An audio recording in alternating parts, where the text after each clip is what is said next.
মানুষের লোকালয় যদি কেবলই একান্ত মানবময় হয়ে ওঠে, এর ফাঁকে ফাঁকে যদি প্রকৃতি কোনোভাবেই প্রবেশাধিকার না পায়, তবে মানুষের চিন্তা ও কর্ম ক্রমশ কুলসিত ব্যাধিগ্রস্ত হয়ে নিজের অতুল স্পর্শে আবর্জনার মাঝে আত্মহত্যা করে। প্রিয় দর্শক, আজ আমি এসেছি জীবনের কোলাহল ছেড়ে কিছু মুহূর্ত আমি প্রকৃতির মধ্যে কাটাবো।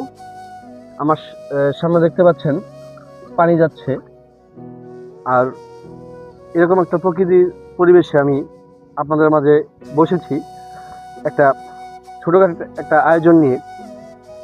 বিশেষ করে আমি একটা ভিডিও দিয়েছিলাম যে কলা পাতায় খেয়েছিলাম। অনেকেই বলছে যে এটা আমি নাকি এডিট করেছি।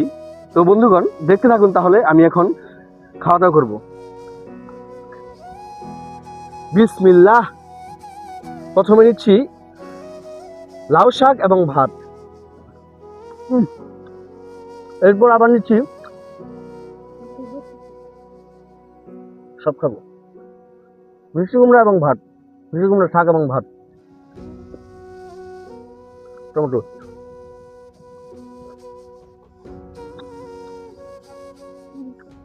কুমড়া ভাজি,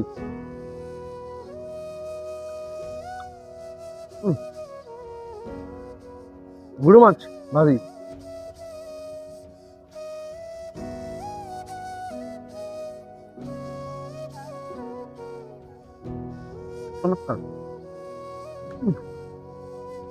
তারপর যাচ্ছি সেদ্ধ বেগুন,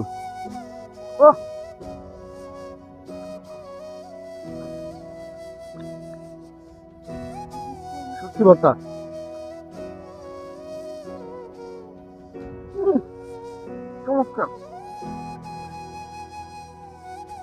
বোয়াল মাছ ভাজি,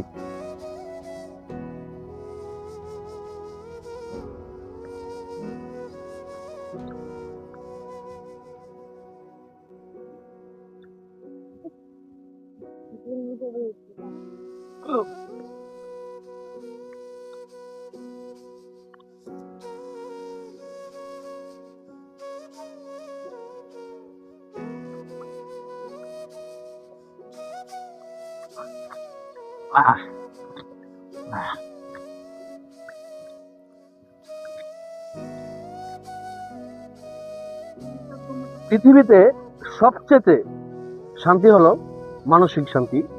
আমি এখন যেই মুহূর্তে যে পরিবেশে বসে আছি, প্রিয় দর্শক, এখানে ইচ্ছে করলেই যে কেউ আসতে পারবে না।